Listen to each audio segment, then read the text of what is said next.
দর্শক স্বাগত জানাচ্ছি আমাদের নিয়মিত আয়োজন উই লাভ স্পোর্টসে। আমি মিশু চৌধুরী আপনাদের সাথে আছি। আপনারা যেমনটি জানেন যে আজকে থেকে মাঠে গড়াচ্ছে ফেডারেশন কাপ। সেই ফেডারেশন কাপ নিয়ে আলোচনা করতে চাই। সেখানে 12টি ক্লাব অংশ নিচ্ছে, তাদের প্রস্তুতি কেমন এবং তারা আসলে কেমন করবে সেই সব বিষয় নিয়ে আলোচনা করতে চাই। এবং প্রিয় দর্শক, আপনারাও আমাদের সাথে ফোনে অংশগ্রহণ করতে পারেন, জানাতে পারেন ফেডারেশন কাপ নিয়ে আপনার ভাবনা, এবং আপনি যদি কোনো কিছু জিজ্ঞাসা থাকে আপনার, তাহলে আমাদের যে দুজন অতিথি আছে তাকে সরাসরি কোশ্চেন করতে পারেন। আমি পরিচয় করিয়ে দিচ্ছি, আমার সাথে আছেন শফিকুল ইসলাম মানিক, সাবেক ফুটবলার এবং কোচ শেখ রাসেল।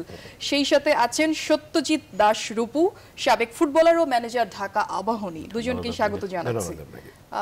শুভ সকাল, এখন সকাল শেষ হয়নি। শুভ সকাল। কেমন আছেন মানিক ভাই? এই তো মোটামুটি। রূপু ভাই? ভালো ভালো। আজকে থেকে যেহেতু রূপুকে দিয়ে শুরু করা হোক, রূপুর আজকে খেলা আছে। ও আচ্ছা, একটু শুনতে চাই যে দলের প্রস্তুতি আসলে কেমন কেমন হচ্ছে, কি মনে হচ্ছে আসলে? আবাহনী মানেই তো একটা অন্যরকম, চলো আবাহনী, চলো মোহামেডান। ফেডারেশন কাপ আজকে শুরু হচ্ছে। ফেডারেশন কাপের মধ্যে দিয়ে একটা নতুন মৌসুমের যাত্রা। আমার মনে হয় যে এই টুর্নামেন্টটা সবসময় একটা প্রস্তুতিমূলক টুর্নামেন্টেই থাকে, যে টিমগুলো দলবদল পরে কে কেমন টিম করলো, কি কেমন প্রস্তুতি নিল। আবার টিমের দৃষ্টিকোণ থেকে যদি বিচার করতে হয় তাহলে বলতে হবে যে টিম করার পরে তাদের কি দুর্বলতা আছে, কোথায় খেলোয়াড়রা কাকে কোথায় কোন পজিশনে খেলাবে, কোচরাও এটা পরীক্ষা নিরীক্ষার জায়গাটুকুই হচ্ছে ফেডারেশন কাপ। পরবর্তীতে লিগের যাত্রা শুরু হয়। তো সেই হিসাবে আমার মনে হয় যে সব ক্লাবে একটা ভালো প্রস্তুতি নিয়ে শুরু করেছে। বেশ কিছু ক্লাব অনেক দিন ধরে ট্রেনিং করছে, নিজেদের মধ্যে প্রস্তুতি ম্যাচও খেলেছে এবং সেই সাথে বলবো যে একেবারে এই টুর্নামেন্টের জন্য ট্রফি নেওয়ার জন্য প্রস্তুত হয়ে আছে। আমরাও চেষ্টা করছি আমাদের নিজেদের টিমটাকে তৈরি করে যাতে আজকে যে শুরুটা হচ্ছে সেই শুরুটা যাতে একটা ভালো শুরু হতে পারে এবং একটা গুড স্টার্ট হয়, সেই দৃষ্টি রেখে আমরা আমাদের যাত্রা শুরু করতে চাই। আপনার আজকে শুরুটা কার সাথে আছে? আমাদের সাইফ স্পোর্টিং ক্লাবের সাথে খেলা। তারা একেবারে নতুন দল, সেই জায়গাটা থেকে কেমন মনে হচ্ছে আসলে যে নতুন দলের সাথে? প্রথমে তাদেরকে স্বাগত জানাই যে প্রথমবারের মতো তারা ফেডারেশন কাপ খেলতে আসছে এবং এই প্রফেশনাল লিগের খেলবে। আমার মনে হয় তারাও একটা শক্তিশালী দল গঠন করেছে, তারাও প্রস্তুতি নিয়েছে বেশ ভালোভাবে। আসলে মাঠের খেলা ফুটবল মাঠেই হয়, সে লড়াইটুকুর জন্য বিকাল পর্যন্ত আমাদের অপেক্ষা করতে হবে, সেই অপেক্ষায় থাকলাম। বাহ, মানে খুব চাঙ্গাভাবে আসলে বলে দিল, মানে কথা শুনে আসলে মনে হচ্ছে যে খুব আসলে মানে অপেক্ষায় আছে এবং খুব জোরালো যে না, আজকের ম্যাচটা আসলে আমাদেরই হাতে। আসলে আপনার কাছে শুনতে চাই আপনার দলের আসলে প্রস্তুতি কেমন, আসলে কি মনে হচ্ছে? তার আগে একটু বলতে চাই যে আমাদের নতুন একটা দল যেহেতু এসেছে, সাইফ স্পোর্টিং ক্লাব, আসলে সেখানে আসলে সবাই বলছে যে খুব ভালো করবে বা তাদের প্রস্তুতিও অনেক বেশি ভালো। আপনার কাছে কি মনে হয় যে ওই ক্লাবটি সম্পর্কে একটু যদি শুনি?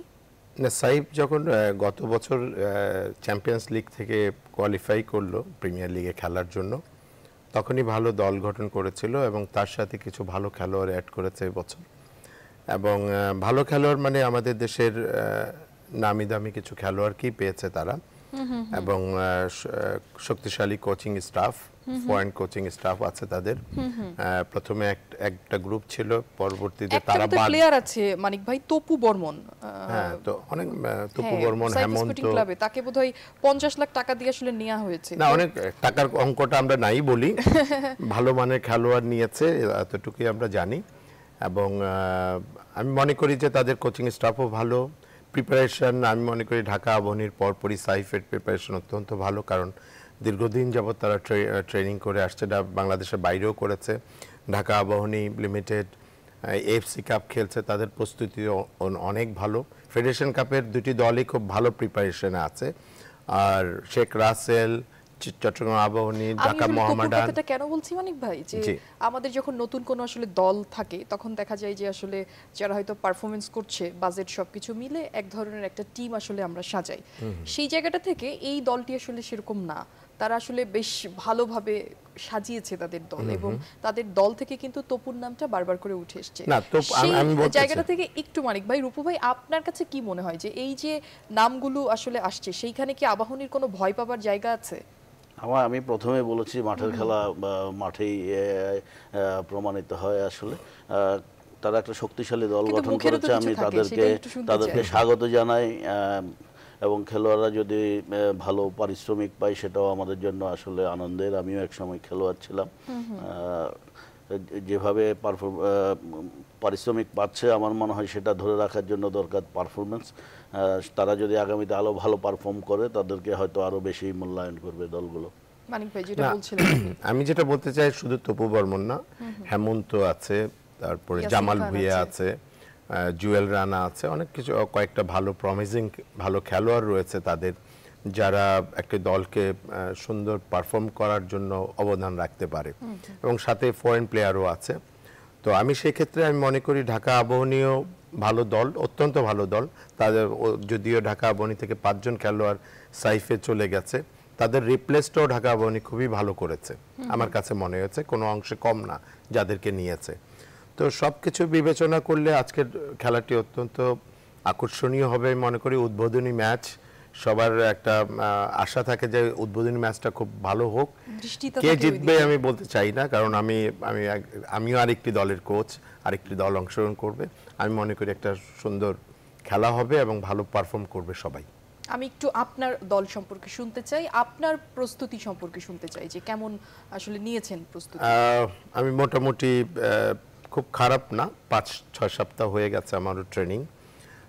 ম্যাচ প্রিপারেশন ম্যাচগুলো খুব বেশি খেলা হয়নি, একটি মাত্র ম্যাচ খেলেছি। সো আমি মনে করি যে সামনের যে ম্যাচগুলো আসছে এটাও প্রিপারেশনের ভিতরেই পড়বে, কারণ লিগকে আমরা টার্গেট করে আসলে ফেডারেশন কাপটা খেলছি। সো ফ্রেন্ডলি ম্যাচ যেটা খেলেছে, সামনে যেই ম্যাচগুলো আসছে ওগুলো আমরা স্টেপ বাই স্টেপ হয়তো ভালো করার জন্য চেষ্টা করব। আমাদের সামনের ম্যাচগুলো আছে, আমাদের গ্রুপে পড়েছে শেখ জামাল ক্লাব, ফরেশগঞ্জ ক্লাব, তাদের বিরুদ্ধে আমাদের লড়তে হবে গ্রুপ পর্যায়ে, তারপর কোয়ালিফাই যদি করি ইনশাল্লাহ কোয়ার্টার ফাইনালে, তারপরে নকআউট স্টেজে আসবো। তো আমি মনে করি আমার প্রিপারেশন নট ব্যাড। আমার খেলোয়াড়রাও খুব যে কাগজে কলমে বিখ্যাত সেটা বলবো না, তবে মাঠের পারফরমেন্স ভালো করতে চায় তারা, সেদিকে আমি তাকিয়ে আছি। রূপু ভাই, আপনার কাছ থেকে একটু শুনতে চাই যে যেই 12টা ক্লাব আসলে অংশগ্রহণ করছে সেখান থেকে আপনি আসলে কোন 6টা ক্লাবকে একটু আলাদাভাবে আসলে দেখছেন? মোহামেডান আছে, আবাহনী আছে, Sheikh Jamal, Sheikh Russel, Brothers Union, Saif Sporting Club, BJMC, Rahmatganj, Farashganj, Arambagh, Muktijoddha, আরেকটা বোধহয় আছে আমি ভুলে গেছি, ঢাকা আবাহনী। তো সেই জায়গাটা থেকে কোন 6টা দলকে আপনি একটু আলাদাভাবে রাখবেন যে মনে হচ্ছে যে খুব বেশি আসলে এই 6টা দলের মধ্যে আসলে ফাইটিংটা অনেক বেশি হবে? হ্যাঁ, আসলে আমি কোনো দলকে আলাদাভাবে মূল্যায়ন করতে চাই না। আমি মনে হয় যে প্রথমেই বলেছি মাঠের খেলা মাঠেই প্রমাণিত হয়। ছোট দলগুলো ভালো করতে পারে, সেদিক থেকে যদি বিবেচনা করেন সবাই আমার প্রতিপক্ষ। আর ফেডারেশন কাপকে নিয়েই যেহেতু শুরু হচ্ছে, ফেডারেশন কাপের প্রথম টার্গেটটাই থাকে যে হচ্ছে আপনার গ্রুপ থেকে কোয়ালিফাই করা। একটু আগে মানিক ভাই বললেন তার গ্রুপের অবস্থান একইভাবে আমাদের গ্রুপে আমরা ঢাকা আবাহনীর সাথে মুক্তিযোদ্ধা এবং সাইফ স্পোর্টিং ক্লাব আছে। তো আমাদের প্রাথমিক লক্ষ্যটাই হবে গ্রুপ থেকে কোয়ালিফাই করে কোয়ার্টার ফাইনালের জন্য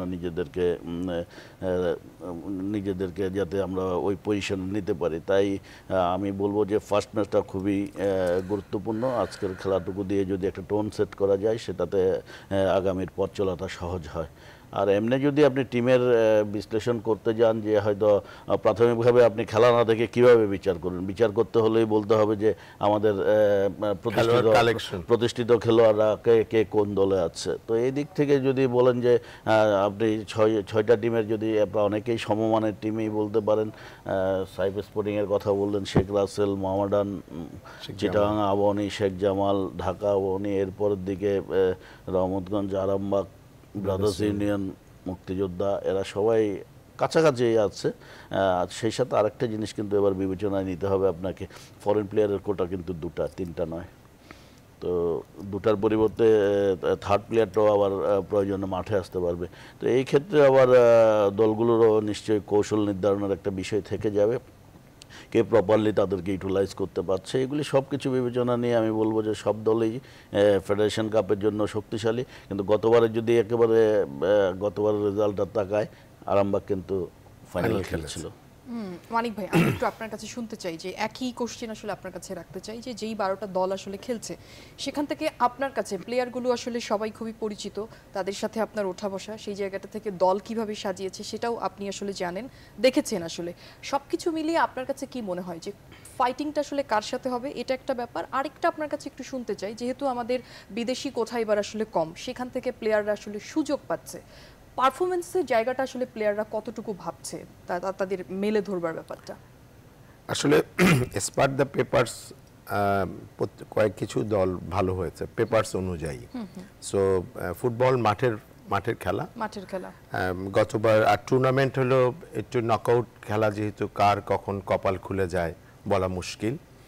90 মিনিটসের ড্র থাকলে টাইব্রেকারে চলে আসে নকআউটে, যে তখন কার ফেভারে চলে যায় এটা কেউ বলতে পারে না। সো এক্ষেত্রে বলবো যে টুর্নামেন্টে আসলে ফেভারিট খুব একটা ধরা মুশকিল। পেপারস অনুযায়ী দলগুলো করলে যে 6টি দলের নাম বলেছেন, 6টি দল হয়তো ভালো করেছে, তারপর পরই মুক্তিযোদ্ধা করেছে, আরামবাগ করেছে। তো সব কিছু মিলিয়ে সবাইকেই গণায়ের ভিতরে রাখতে হবে যে ফেডারেশন কাপে সবাই ভালো করতে পারে, এটা বিষয়। কারণ প্রিপারেশনের ব্যাপারটা আসলে প্রথম দিকে সবাই হয়তো শতভাগ দেওয়ার মতো অ্যাবিলিটি থাকে না, যেটা আবাহনীর খেলোয়াড়রা আমার মনে হয় যে সেটা পারবে। কারণ আবাহনী অলরেডি টুর্নামেন্ট শুরু করে দিয়েছে, ইন্টারন্যাশনাল টুর্নামেন্ট দিয়ে। তাদের অবস্থানটা একটু ভিন্ন, এটা রূপু স্বীকার করুক বা না করুক, তাদের অবস্থানটা অত্যন্ত ভালো অবস্থায় আছে। কারণ ইন্টারন্যাশনাল ফুটবল খেলে এসে যেই টিমটি ফেডারেশন কাপ খেলবে তার ম্যাচ প্রিপারেশন নিয়ে আর ভাববার কোনো অবকাশ নেই, তারা ভালো অবস্থায় আছে। আর অন্যান্য দলগুলো প্রিপারেশন ম্যাচ খেলেছে, বাট টুর্নামেন্ট যখন অরিজিনাল প্রতিদ্বন্দ্বী আসবে ওই ম্যাচগুলো খেলতে পারেনি। সো তাদের কি হবে বলা মুশকিল। গতবার যেমন হঠাৎ করে আরামবাগ ক্লাব ক্লিক করে গেছে, আরামবাগ ফাইনাল খেলে ফেলেছে, যদিও টুর্নামেন্টের ফার্স্ট টুর্নামেন্ট ছিল না, লিগের ফার্স্ট টুর্নামেন্ট ছিল না, বিকজ ফেডারেশন কাপ দ্বিতীয় টুর্নামেন্ট ছিল। ফার্স্ট টুর্নামেন্টটি হয়েছে হলো ইন্ডিপেন্ডেন্ট কাপ। তো ইন্ডিপেন্ডেন্ট কাপে ঢাকা আবাহনী ফাইনাল খেলেছিল চট্টগ্রাম আবাহনীর সাথে। সো এটা আসলে আবার আলটিমেটলি দেখা গেছে যে লিগে চ্যাম্পিয়ন রানার্স আপ হয়েছে ঢাকা আবাহনী এবং চট্টগ্রাম আবাহনী। সব কিছু মিলিয়ে আসলে বলা মুশকিল, আগের থেকে গেজ করা মুশকিল। তবে কয়েকটি ভালো দল করেছে অ্যাজ পার দ্য পেপারস, এবং খেলোয়াড়রা এবার যেটা বিদেশিদের কথা আসছে, বিদেশি 3জন 2জন খেলবে, আরেকজন অল্টারনেট হিসাবে মাঠে নেবে, কিন্তু মাঠের লোকাল প্লেয়াররা 9 জন খেলতে পারবে। এই 9 জনের পারফরমেন্সের উপরেই কিন্তু নির্ভর করবে যে কার দলটি কত ভালো শক্তিশালী, কার দলটি কত পারফরমেন্স ভালো করছে, রেজাল্ট কিভাবে আদায় করছে। সো লোকাল প্লেয়ারদের একটা ভালো অবস্থানে যাওয়ার সুযোগ আছে। গতবার যেটা ছিল না, গতবার 4টা রেজিস্ট্রেশন 3 জন খেলতে পেরেছে। 3 জন ফরেন প্লেয়ার অনেক টিমকেই মানে ভালো ফলাফলে সহায়তা করেছে, বেশি সহায়তা করেছে। যেমন ঢাকা আবাহনীর কথাই বলতে পারি, ঢাকা আবাহনীর ভালো প্লেয়ার ছিল, পাশাপাশি যে 3 জন ফরেন প্লেয়ার ছিল তাদেরকে অনেক দূর টেনে নিয়ে গিয়েছে। তারপরে শেখ জামালকে অনেক দূর 3 জন খেলোয়াড় টেনে নিয়ে গিয়েছে। এটা বলতে পারি যে ফরেন প্লেয়াররা গতবার যেটা ভূমিকা রেখেছে এবার কিছুটা কম ভূমিকার কারণে লোকাল প্লেয়ারদের অবস্থান ভালো হবে। আমার বিশ্বাস লোকাল প্লেয়াররা এদিকে চিন্তা করছে। আরেকটি বিষয় এসে যাচ্ছে এখানে যে অভিজ্ঞ কিছু খেলোয়াড়দের এবার পরীক্ষা নিরীক্ষার ব্যাপার আছে। অনেক দল অনেক অভিজ্ঞ প্লেয়ারকে হয়তো নেয়নি, একতরফাভাবে সব ক্লাবে নেয়নি, তারা বিভিন্নভাবে আছে। তো তাদের পারফরমেন্সও কিন্তু তারা কতটুকু করতে পারে এটা দেখার বিষয় আছে। সবাই কিন্তু প্রমিজিং খেলোয়াড়দের উপর নির্ভরশীল কিছুটা আছে। সবাই বলছে যে আমরা আগামীতে যারা আসছে তাদের উপর বেশি নির্ভরশীল।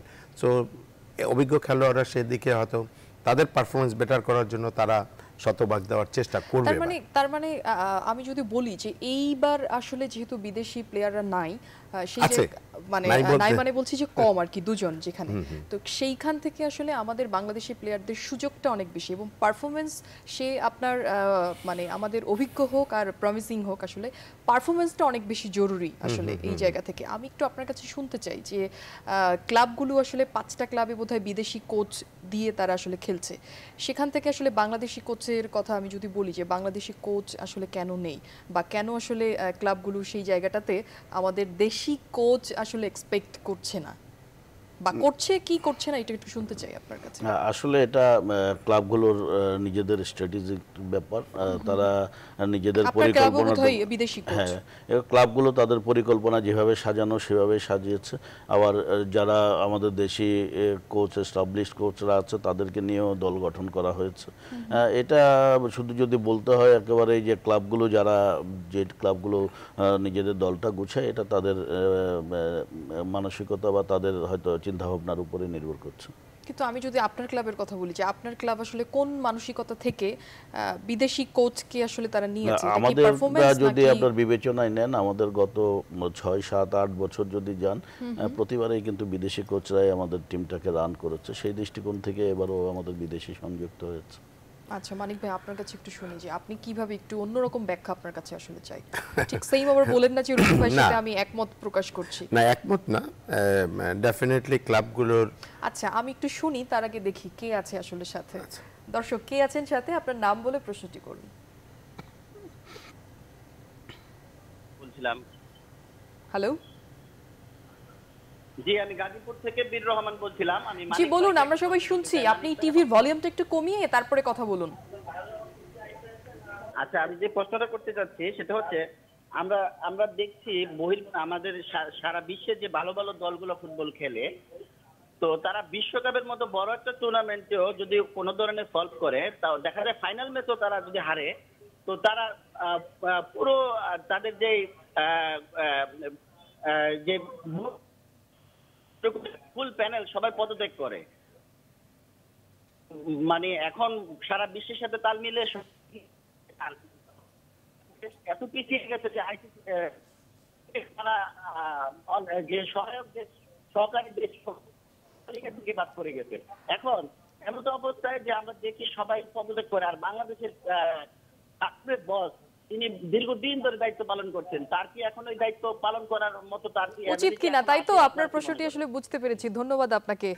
আসলে উনি যেটা বলতে চাচ্ছেন সেটা হলো যে ব্যর্থতার কারণে অনেকেই আসলে পদত্যাগ করেন, কিন্তু বাংলাদেশে আসলে ব্যর্থতা হচ্ছে অনেক দিক থেকে, সেখানে আসলে কেউ পদত্যাগ করছে না যারা আসলে দায়িত্ব পালন করছেন। কিন্তু আমরা যদি আমাদের বিদেশের কথা যদি বলি, অন্যান্য দেশের কথা, সেখানে অনেকেই আছেন যে যার যার দায়িত্ব আসলে আছে তারা যদি পালন করতে না পারেন সেখান থেকে আসলে সরে যাচ্ছে। বাংলাদেশেই কেবলমাত্র ঘটছে না। মানে আমার মনে হয় উনি সঠিক বলেননি। আসলে আমরা যদি একটু পিছনের দিকে যাই, গতবার ফরাসগঞ্জে কিন্তু আমাদের মারুফ সাহেব কোচ ছিলেন, পরবর্তীতে উনি শেখ রাসেল, উনি ওনার পদত্যাগের পরে কিন্তু মানিক ভাই সেই টিমটাকে রান করেছে। তো এটা উনি কিন্তু বিশ্বকাপের কথা উল্লেখ করেছেন। বিশ্বকাপটা হচ্ছে আপনার প্রতি 4 বছরে একবার করে হয়, সেইটা হচ্ছে দেশের জন্য প্রতিনিধিত্ব করে। তো স্বাভাবিকভাবে আপনার এটা রেজাল্টের উপরে অনেকটা নির্ভর করে। আর বিশ্বকাপের প্রস্তুতিটা কিন্তু 4 বছর ব্যাপী হয় না, সব প্লেয়ারগুলো সারা দেশে সারা বিশ্বে খেলা বেড়াচ্ছে, ওখান থেকে টিম নিয়ে এসে একটা অল্প সময়ের প্রস্তুতি নিয়ে টিমটা করে। তো এটা হচ্ছে আপনার, আবারও বলবো যে এটা ক্লাবের সিদ্ধান্তের বিষয়। কোচ তার দায়িত্বটুকু পালন করছে এবং তার কোচিং স্টাফরা সাথে নিয়ে, তো এই ক্ষেত্রে ক্লাব তাদের কোচকে রাখবে বদলাবে, এটা ক্লাব সিদ্ধান্ত নেবে, এটাই স্বাভাবিক। এটা আপনি বললেন ক্লাবের কথা, কিন্তু আমি যদি একটু বলি বাফুফের কথা, আসলে সেখানে তো তারা অনেকেই অনেক দায়িত্ব পালন করছেন। কতটুকু দায়িত্ব পালন করছেন সেটা একটু শুনবো, কিন্তু তার আগে একটা ফোন নিতে চাই। দর্শক কে আছেন সাথে, আপনার নাম বলে প্রশ্নটি করুন। মুশফিক, মিরপুর, ঢাকা থেকে। বলুন, আমরা শুনছি সবাই। আমার প্রশ্নটা হচ্ছে রূপুদার কাছে। ঢাকা আবাহনী আমাদের দেশের টপ লেভেল জনপ্রিয় ক্লাব। তাদের বয়সভিত্তিক টিম এবং ইউথ ডেভেলপমেন্ট নিয়ে তাদের পরিকল্পনাটি কি, অথবা বয়সভিত্তিক টিমে তারা কি ভাবছে? এটা কিন্তু সবাই আশা করে ঢাকা আবাহনীর কাছ থেকে। জাস্ট এটাই আমার কোশ্চেন। ধন্যবাদ, বলুন। ধন্যবাদ আপনাকে, খুবই ভালো প্রশ্ন। আসলে এইচ গ্রুপের টিম থাকাটা যদি আপনি প্রফেশনাল টিমগুলির ক্রাইটেরিয়াতে বিবেচনায় নেন, এটা অনেকটা বাধ্যতামূলক, কিন্তু আমাদের দেশে সেই কালচারটুকু অনেকটা গড়ে ওঠেনি। কারণ আমাদের যে ক্লাবগুলো আছে তাদেরকে নিজেদের মেইন টিমটা পরিচালিত করতেই অনেকটা হিমশিম খেতে হয়। তো কিন্তু আবাহনীর জায়গাটুকু ভিন্ন। আমি বলবো যে ফেডারেশন একটা নিয়ম চালু করেছে, আন্ডার-18 একটা খেলা কিন্তু আপনার এজ গ্রুপের বাধ্যতামূলক করেছে প্রফেশনাল লিগে অংশগ্রহণকারী ক্লাবগুলোকে। তো সেটারই প্রস্তুতি হিসাবে সব ক্লাবগুলোকে কিন্তু আপনার সেই দল তৈরি করতে হবে এবং একটা ভালো প্রিপারেশন নিয়ে এই টুর্নামেন্টে অংশগ্রহণ করতে হবে। আর আবাহনীর এজ গ্রুপের যে বিষয়টুকু, আবাহনীর শেখ কামাল যে আপনার একাডেমি করা হচ্ছে, আবাহনী আগামীতে একটা পরিকল্পনা আছে যে আন্ডার-16 ছেলেদেরকে নিয়ে একটা দীর্ঘমেয়াদী ট্রেনিংয়ের ব্যবস্থা করে এখান থেকে খেলোয়াড় তৈরি করা। আর যদি বর্তমান সিচুয়েশনটা দেখেন যে আবাহনীর যে এবারেরও টিম আছে তাতেও কিন্তু আন্ডার-16 যে আবাহনী গতবার টুর্নামেন্টে অংশ নিয়েছিল তার কিন্তু 4টা খেলোয়াড়ের দলে অন্তর্ভুক্ত আছে এবং এটা প্রতিবারেই হয়ে আসছে। তো এই দিকটা আবাহনী সবসময় যাতে উঠতি খেলোয়াড়দেরকে সুযোগ দেওয়ার বিষয়টা বিবেচনায় রাখে। আমি একটু আপনার কাছ থেকে আরো একটু শুনতে চাই, যেটা আমার প্রশ্নটা ছিল আসলে, যে ব্যর্থতার জায়গাতে আসলে আমি যদি বলি যে যারা আসলে বাফুফের দায়িত্বে আছেন আসলে তাদের কি কোনো ব্যর্থতা আছে ফুটবলের পেছনে নাকি নেই? আসলে ব্যর্থতাটুকু বিচারের বিষয়টুকু কিন্তু বাফুফের কর্মকর্তাদের না, এটা সাধারণ জনগণের বা ফুটবল প্রেমীদের। যারা দায়িত্বে থাকেন আসলে আমার মনে হয় যে 1 বছর হলো যে এই বর্তমান কমিটি আবার ইলেক্টেড হয়ে আসছে। তো 4 বছরের জন্য তাদেরকে আমাদের ম্যান্ডেট দিয়েছে যারা ভোটার দর্শক আছেন। যিনি কিন্তু বলছিলেন তিনি ঠিক এরকমই লাস্টের একটা কথা বলেছেন যে উনি হ্যাঁ, কিন্তু আমি বলছি আমরা 4 বছরের একটা পরিকল্পনা ফুটবল ফেডারেশন ঘোষণা করেছে। তার এই অংশ হিসাবে আন্ডার-16 খেলা শেষ হয়েছে একটা সারা একেবারে উপজেলা লেভেল থেকে। আন্ডার-18 যেটা আমরা সরোয়ার্দী কাপ হচ্ছে না বলে অনেক দিন বলছিলাম, সেই টুর্নামেন্টটুকু সম্প্রতি শেষ হয়েছে, বিকেএসপি চ্যাম্পিয়ন হয়েছে, পাইওনিয়ার লিগ চলছে, প্রফেশনাল লিগ শুরু হয়েছে। সেই সাথে আগামীর পরিকল্পনাটুকুও ফেডারেশন ডিক্লেয়ার করেছে। তো এইগুলি যদি সফল বাস্তবায়ন করা যায় আমি আশা করি যে তাদের যে প্ল্যানিং সেটা সফল হবে। মানিক ভাই, আপনার কাছ থেকে আমার একটু অনেকটুকু জানার এবং আমি আপনার কাছে থাকতে চাই কিছু সময় ধরে। তার আগে একটা ফোন নিব, কিন্তু আমি আপনার কাছে শুনতে চাই যে আমি বলছিলাম যে ক্লাবগুলো আসলে দেশি কোচকে আসলে কেন আসলে এক্সপেক্ট করছে না সেই জায়গাটা থেকে, এবং যে দর্শক উনি বলেছেন যে যারা আসলে বাফুফের সাথে জড়িত কর্মকর্তারা আছেন তাদের আসলে ব্যর্থতা আছে কি নেই, আসলে যদি থাকে তাহলে তারা কেন থাকছে সেটি শুনবো। দর্শক কে আছেন সাথে, আপনার নাম বলে প্রশ্নটি করুন। জি, আসসালামু আলাইকুম। ওয়ালাইকুম আসসালাম, আমরা সবাই শুনছি, আপনার প্রশ্নটি করুন। জি আমি ইঞ্জিনিয়ার মোহাম্মদ ওহিদুল্লাহ পারভেজ চাঁদপুর থেকে বলছিলাম। ভালো আছেন? আমরা সবাই খুব ভালো আছি না মানিক ভাই, রূপু ভাই? আমরা সবাই খুব ভালো আছি, কারণ আজকে মাঠে গড়াচ্ছে ফেডারেশন কাপ। আপনার প্রশ্নটি করুন, শুনছি আমরা। জি জি, আমার প্রশ্ন হচ্ছে শফিকুল ইসলাম মানিক সাহেবের কাছে। শুনছি উনি, মানিক ভাই। আচ্ছা শুনুন, আপনি আপনার যে টিভি সেটের সামনে বসে আছেন সেটার ভলিউমটা একটু কমিয়ে দিন, মিউট করুন। মিউট করে তারপরে আসলে কথা বলেন, তাহলে আমাদের মানিক ভাই কিন্তু শুনতে পাবেন পুরোটা, কারণ পিচ্চি পোলাপানের কথা শোনা যাচ্ছে। জি জি জি জি জি আমি কমিয়ে দিয়েছি। জি আমি আমি আমি মানিক সাহেবের কাছে একটা প্রশ্ন করতে চাচ্ছি যে যে আমাদের যে ক্লাবগুলো আছে সারা বাংলাদেশে, আবাহনী, মোহামেডান থেকে শুরু করে অন্যান্য ক্লাবগুলা, ওনাদের মতো ব্যক্তিত্ববান যারা আছেন, আরো আপডেট মান, এই জাতীয় কোয়ালিটি সম্পন্ন প্রচার বা জাতীয় ব্যক্তিত্ব সম্পন্ন ওনারা যদি আরেকটু দৃষ্টি দেন বা করেন তাহলে হয়তো আমাদের ক্লাবগুলো আরেকটু হবে। তা আমরা একটু, উনি খুব জনপ্রিয় একজন ব্যক্তি হিসাবে হয়তো ওনার কাছে আমার আরেকটু অধিকার বেশি নিয়ে কথা বলছি আর কি, যেন ওনারা আরেকটু সুদৃষ্টি দেন, যেন ক্লাবগুলো আরেকটু আপডেট হয়। এটুকু আমার আর কি, এই প্রশ্নটুকু আমি করলাম আর কি। ধন্যবাদ আপনাকে, আপনি সাথেই থাকেন। মানিক ভাই প্রশ্নটির উত্তর দেবেন। দর্শক ছোট্ট একটা বিরতিতে যাচ্ছি, সাথেই থাকেন, ফিরছি খুব শীঘ্রই।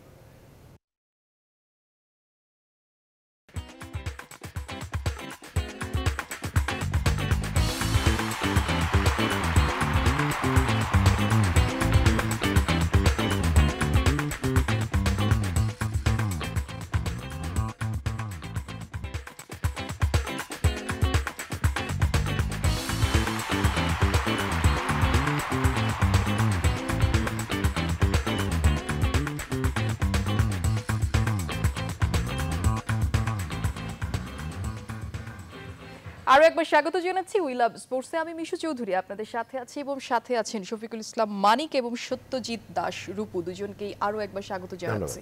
আপনার কাছে আমার আসলে অনেক কোশ্চেন, অনেক কিছু শুনতে চাই। প্রথমেই শুনতে চাই আসলে দর্শকের কথাটা, যেটি উনি বলছিলেন যে ক্লাবগুলো আসলে আরেকটু মানে কি হবে আসলে সেটা একটু শুনুন। না, এটা আসলে উনি কোচিং পার্টের কথাই বলে ফেলছে। ক্লাবগুলোকে আমরা যারা আছি তারা হয়তো আর একটু ভালো কিছু করার জন্য বলেছেন উনি। আসলে আমাদের চেষ্টার কোনো কমতি নেই, আমাদের লিমিটেশনসের মধ্যেই আমরা যতটুকু পারি, আমরা যারা দেশীয় কোচ আছি প্রত্যেকটা ক্লাবই সাপোর্ট করার জন্য চেষ্টা করছি, ভালো খেলার জন্য চেষ্টা করি, খেলোয়াড়দেরকে উদ্বুদ্ধ করার চেষ্টা করছি, খেলোয়াড়রা কিভাবে ভালো করবে, আলটিমেটলি ক্লাবকে রেজাল্ট দেওয়ার জন্য চেষ্টা করছে। আমাকে তো ক্লাব নেয় হলো রেজাল্টের জন্য এবং ভালো কিছু করার জন্য, সেখানে আমাদের চেষ্টার কোনো ত্রুটি নাই। আমরা যথাসাধ্য চেষ্টা করছি, আরও হয়তো সামনে আরও চেষ্টা করব আমাদের লোকাল কোচরা যাতে ভালো কিছু করতে পারে। আরেকটি কথা এসেছিলেন আপনি যে বিদেশি কোচদের নিয়ে, যে আমাদের 5টা ক্লাবে হচ্ছে বিদেশি কোচ আছে, এটা যদি 12 জন ফরেন কোচও চলে আসে আমাদের কিছু করার নাই। ক্লাবের দায়িত্ব, ক্লাব মনে করে যদি যে আমি ফরেন কোচ এনে আমার দলটাকে আরো ভালো করব, আরো ভালো করতে আমার দেশি কোচদের উপর আস্থা নেই, আমি বিদেশিদের উপর আস্থা আছে, তাহলে নিতে পারেন, তাদের স্বাধীনতা আছে। যেমন ফরেন প্লেয়ার হিসেবে কোটা আছে, কিন্তু ফরেন কোচ হিসেবে কোনো কোটা নেই। 12 জনই কিন্তু নিয়ে, 12টা দলই কিন্তু 12 জন বিদেশি কোচ নিয়ে নিতে পারে। তো সেক্ষেত্রে ক্লাবের মানসিকতার উপর নির্ভর করবে ক্লাব কি চাচ্ছেন, লোকাল কোচরা কি আসলেই অতটুকু স্যাটিসফাইড করতে পারছেন কিনা ক্লাবগুলো, তাদের উপর নির্ভর করছে হলো যে ক্লাব কতটুকু বিদেশি নিবে না দেশি নিবে।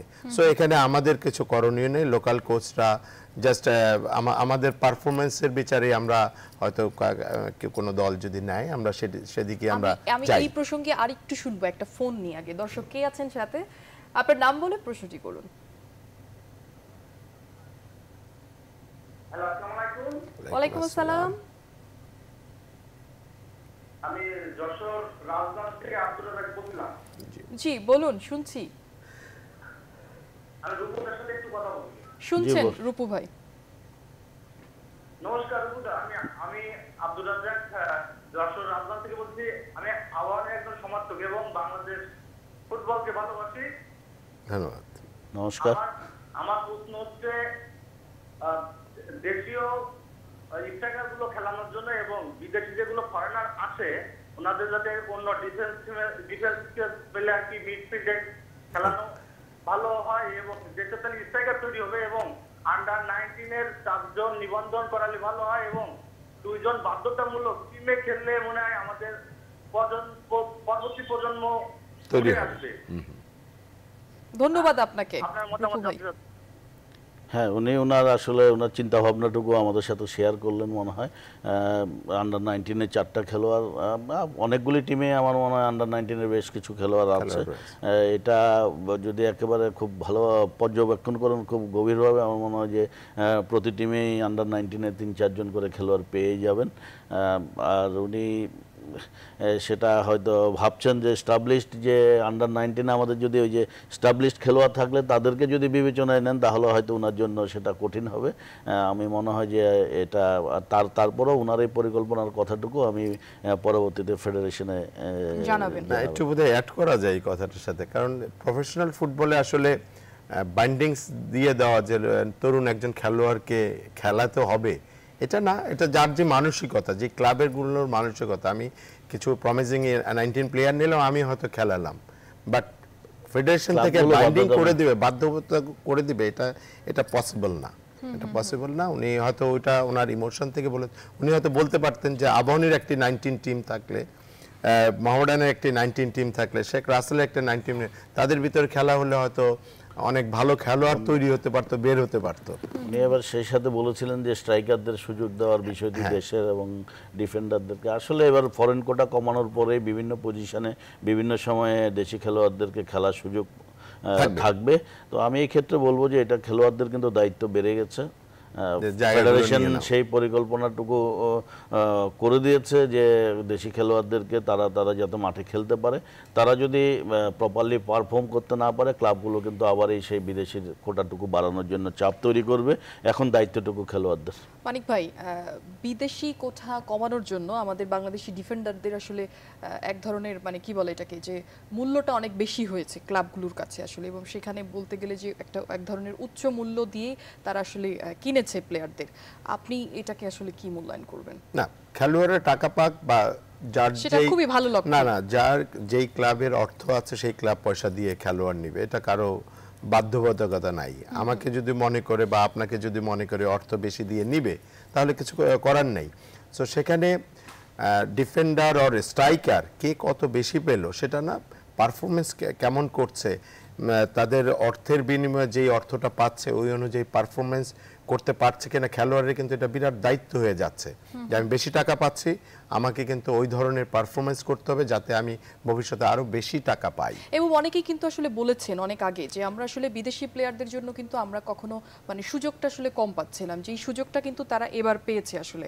এখন তো পাচ্ছে, সামনে পাবে, আমি পাবে এবং সেই জায়গাটুকু ধরে রাখতে হবে তাদেরকে। বিদেশি প্লেয়ারদের কোঠা বেশি থাকার কারণে বাংলাদেশিরা চান্স পাচ্ছে কম, বেঞ্চে হয়তো বসে আছে তারা অনেক বেশি, কিন্তু এইবার সেটা ঘটছে না। এইবার একটু বেশি প্লেয়ার খেলছে বাংলাদেশিরা। সেখান থেকে আপনার যদি পারফরমেন্সের জায়গাটা আমি বলি যে আপনারা তাদের দেখেছেন, তাদের পারফরমেন্স আসলে কেমন আছে এই মুহূর্তে, কি মনে হয়?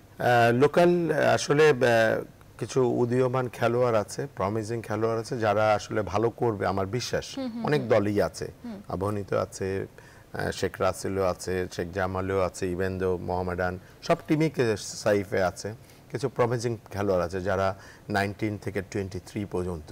এই খেলোয়াড়রা যদি ক্লিক করতে পারে আমাদের দেশের জন্যই ভালো। ন্যাশনাল টিম যেই সাফারটা করছে আমি মনে করি সেই ঘাটতিটা পূরণ করতে পারবে। আর সবচেয়ে বড় জিনিস হলো যে দুইটা যেহেতু বিদেশি খেলবে, সেখানে একটা স্ট্রাইকার খেলার সম্ভাবনা প্রত্যেকটা টিমেই বেশি আছে, প্রত্যেকটা টিমই লোকাল স্ট্রাইকার খেলার সম্ভাবনা রয়েছে।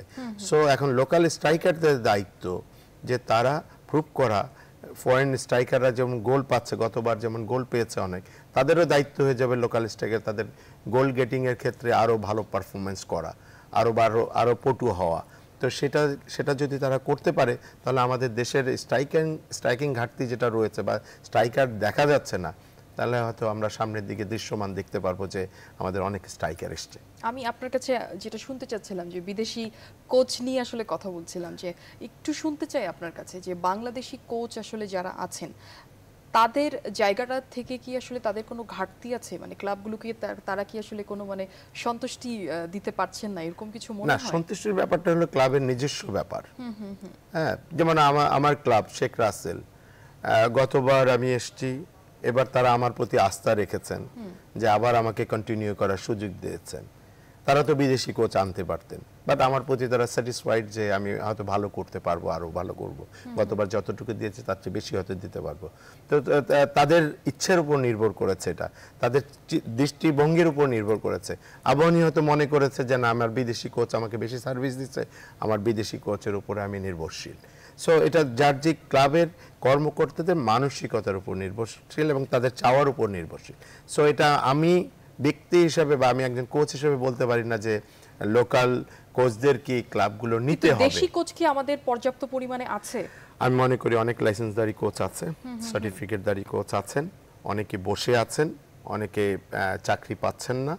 সো এই ক্ষেত্রগুলো আসলে আছে, কিন্তু যেমন চ্যাম্পিয়ন্স লিগ বা ফার্স্ট ডিভিশন ক্লাবগুলোতে যে ধরনের অর্থের দেওয়ার প্রয়োজন ছিল ওইভাবে কিন্তু কোচদেরকে ওইভাবে টানতে পারছেন না পয়সা অর্থ দিয়ে।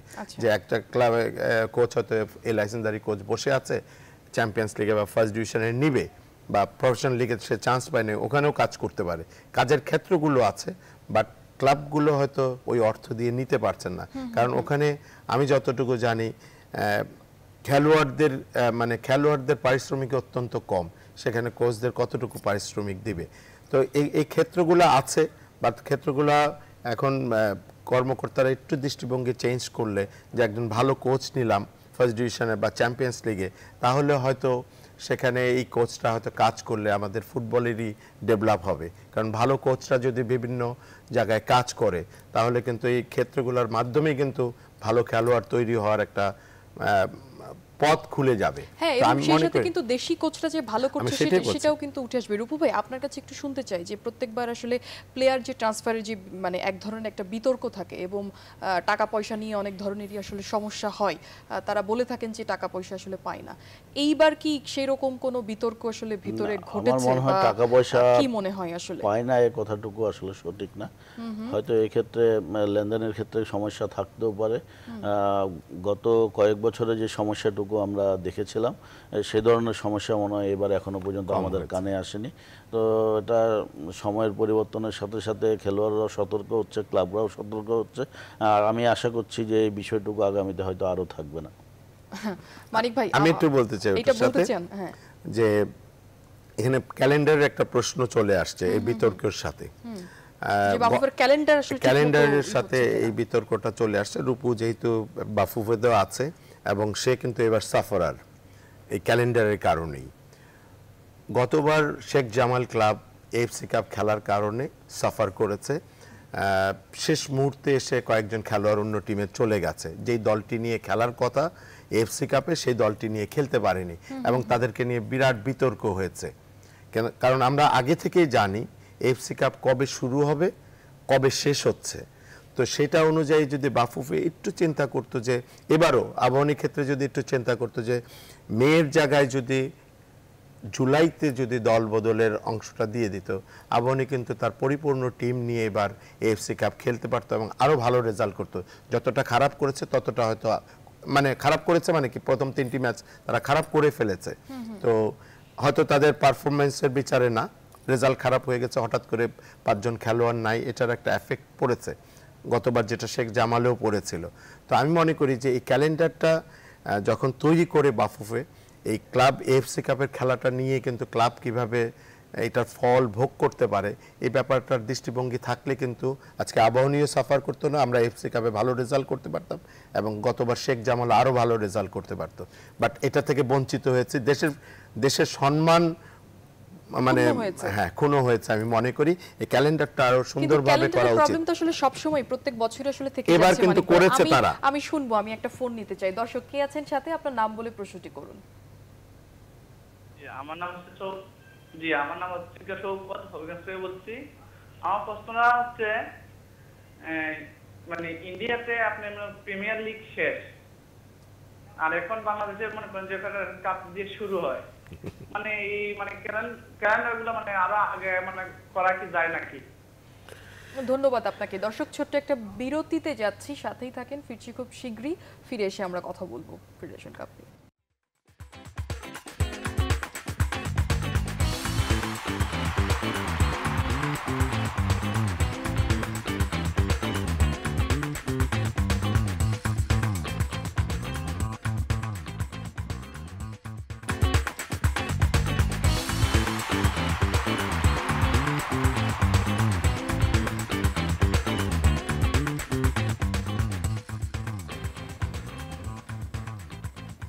আরো একবার স্বাগত জানাচ্ছি উই লাভ স্পোর্টসে। আপনারা যেমনটি জানেন যে আজকে থেকে শুরু হচ্ছে ফেডারেশন কাপ।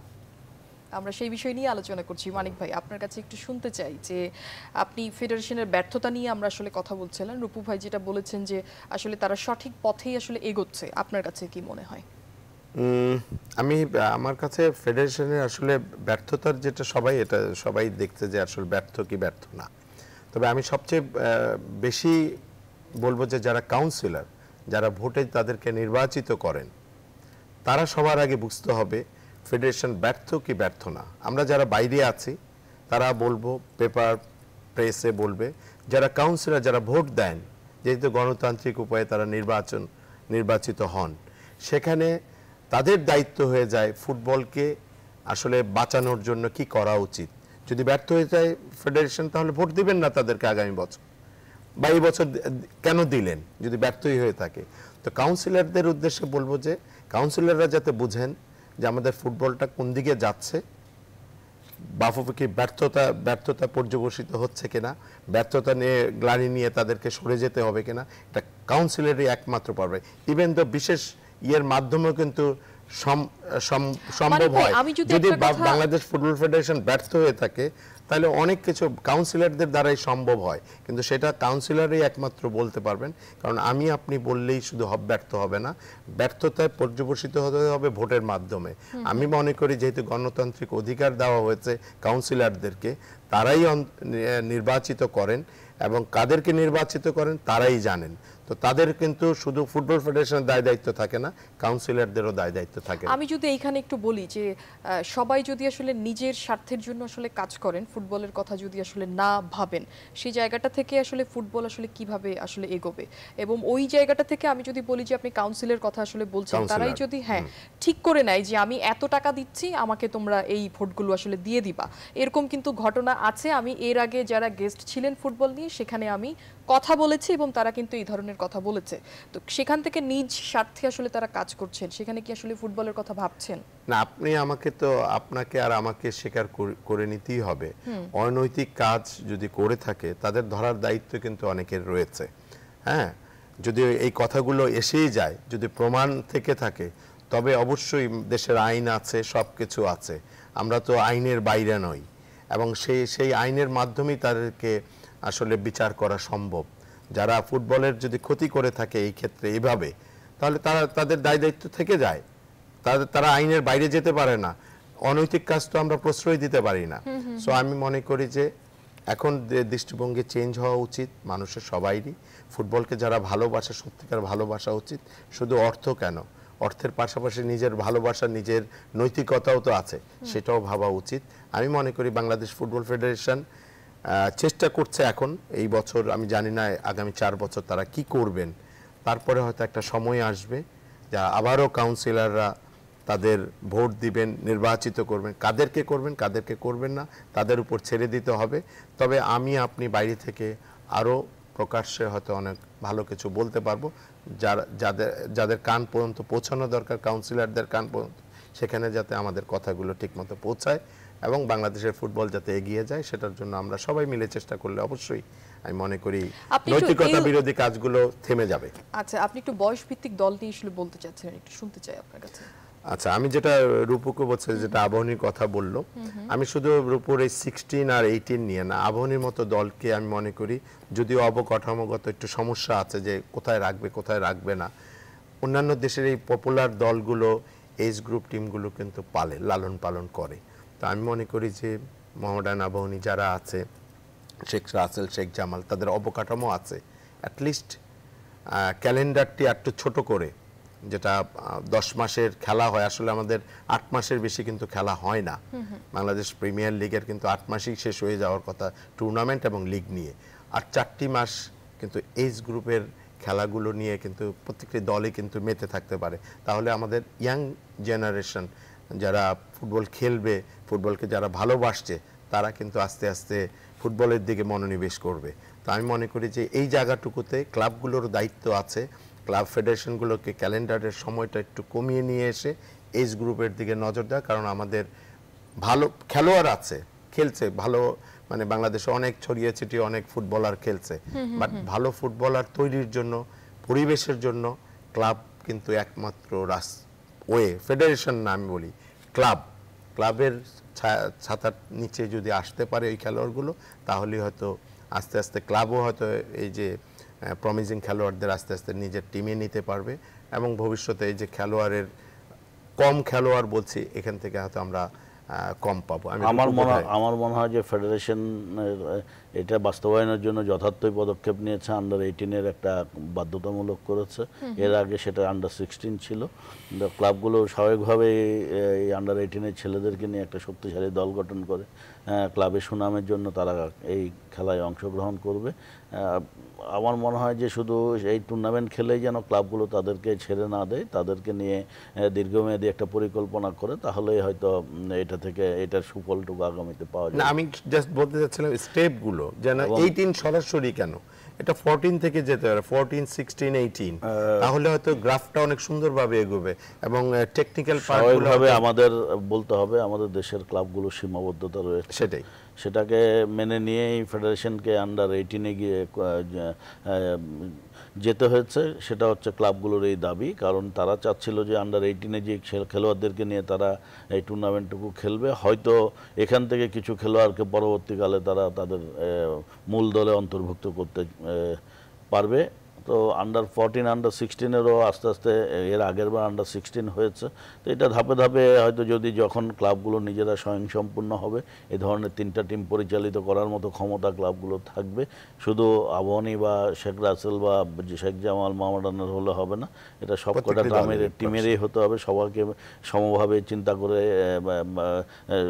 আমাদেরকে মনে হয় যে ফেডারেশনকে পরিকল্পনা গ্রহণ করতে হয়। তারা স্বয়ংসম্পূর্ণ হলে আমার ফেডারেশন এই খেলাগুলো তাদের মধ্যে দিয়ে পরিচালিত করতে খুব কঠিন কিছু হবে বলে আমি মনে করি না। মানিক ভাই, আমি আপনাকে দিয়ে শেষ করতে চাই, একেবারে শেষ পর্যায়ে চলে এসেছি, যে রেফারিং এর মান নিয়ে আসলে অনেকের অনেক ধরনের কমপ্লেইন আছে, কথা আছে। আসলে সেই জায়গাটা থেকে এইবারের এই মৌসুমটা আজকে থেকে শুরু হচ্ছে, কতটা এক্সপেকটেশন করছেন যে কোনো কিছু ঘটবে না বা সবকিছুই ঠিকঠাক মতো হবে? না, আমি এইভাবে রেফারিদের মূল্যায়ন করতে চাই। তারা বিচারক,